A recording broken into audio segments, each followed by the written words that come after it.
She calls me day and night. Assalamualaikum warahmatullahi wabarakatuh. Saya Sekar Ayu Febriati dari kelas 6A1. Di sini saya akan mempresentasikan dan memaparkan hasil dari PPL industri yang sudah saya lakukan kemarin.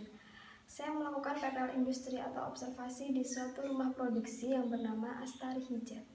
Astari Hijab ini beralamat di Pereng Kembang, Balacatur, Gamping, Sleman. Astari Hijab didirikan pada tahun 2017 yang awal mulanya Astari Hijab ini hanya sebagai pekerjaan sampingan dari Ibu Astari selaku pemilik dari Astari Hijab ini. Bu Astari dulunya itu sebagai pegawai swasta yang tadinya memiliki sampingan yaitu menekuni Astari Hijab ini. Karena hasilnya atau karena penghasilannya melebihi dari gaji pokok dia sebagai pegawai swasta, akhirnya Bu Astari memutuskan untuk berhenti bekerja dan menekuni rumah produksi Astari Hijab ini. Awal mulanya Astari Hijab ini hanya membuka store atau hanya mempunyai toko, tapi kelamaan atau sesuai dengan perkembangannya, akhirnya Astari Hijab itu dikenal oleh orang banyak. Dan Astari Hijab itu saat ini sebagai pemasok jilbab terbesar di Indonesia. Untuk saat ini Astari Hijab bisa memproduksi hijab dalam sehari 1000 sampai 2000 pieces, yang hijab-hijab tersebut akan diorder di toko-toko yang sudah memesan. Astari Hijab mempunyai rumah produksi dua. Yang pertama itu rumah produksi untuk admin yang mengatur semua pemesanan dan order di Astari Hijab itu sendiri. Dan yang kedua itu rumah produksi sebagai jahit, kain, dan gudang. Nah, Astari Hijab ini yang tadinya hanya mempunyai 4-5 pegawai, untuk saat ini Astari Hijab mempunyai 38 pegawai yang kebanyakan pegawainya sebagai penjahit. Untuk saat ini model-model hijab di Astari Hijab itu hanya ada 2, pasmina dan himar. Lebih dari itu biasanya Astari Hijab dapat request atau pesanan dari toko-toko lain yang request ingin membuat hijab seperti apa. Nah, nanti Astari Hijab yang membuatnya. Masalah yang ada di Astari Hijab pada 1 tahun terakhir ini yaitu pada pandemi corona seperti ini. Nah, masalahnya adalah masalah kepegawaian dan masalah perubahan sistem.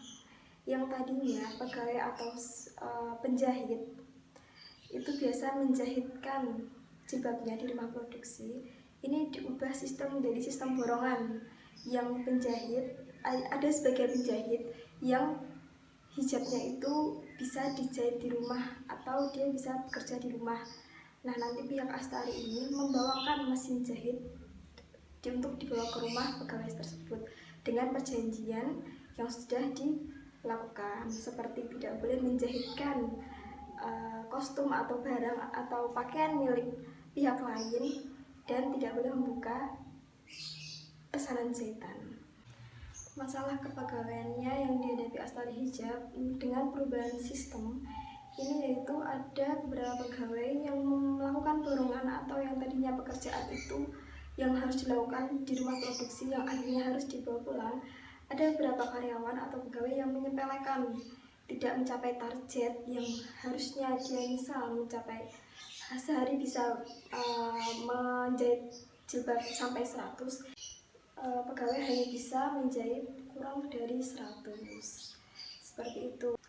Sistem pekerjaan yang dirubah oleh pihak Astari Hijab ini dikarenakan pandemi corona seperti ini. Jadi pihak dari Astari meminimalisir pertemuan antar pegawai di rumah produksi. Jadi yang biasanya mesin jahit itu berdekatan, ini mesin jahitnya saling berjauhan agar tidak terjalin komunikasi atau tidak terjalin interaksi yang terlalu dekat.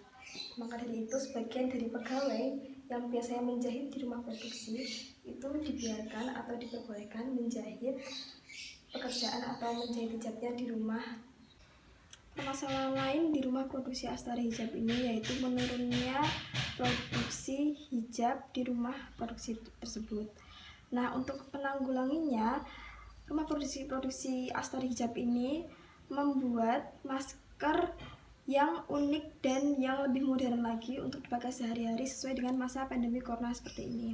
Astari Hijab juga menjual sepaket atau satu style masker dan jilbab yang warnanya senada atau motifnya senada dan agar bisa digunakan sehari-hari.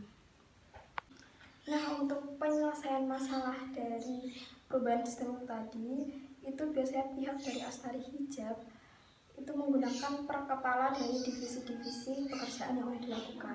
Misalkan kepala penjahit atau kepala jahit itu biasanya membawa masalah itu ke dalam rapat yang nantinya rapat itu hanya dihadiri oleh kepala-kepala divisi tadi seperti divisi kain, gudang, potong, admin, dan Bu Astari pemilik dari Astari Hijab itu sendiri. Nah, untuk penyelesaian masalahnya nanti bisa didiskusikan pada saat rapat itu yang nantinya tidak Astari yang menyampaikan permasalahan itu terhadap orang yang bersangkutan, tetapi kepala dari penjahit atau kepala-kepala dari divisi itulah yang menyampaikan apa sebenarnya jalan keluarnya dari permasalahan yang dihadapi oleh pegawai tersebut. Demikianlah presentasi yang dapat saya lakukan. Semoga pemaparan materi atau pemaparan penjelasan tentang PPL industri yang saya jelaskan bisa diterima oleh teman-teman semua. Sekian dari saya, kurang lebihnya mohon maaf. Wassalamualaikum warahmatullahi wabarakatuh. Feeling worse and then you check the time.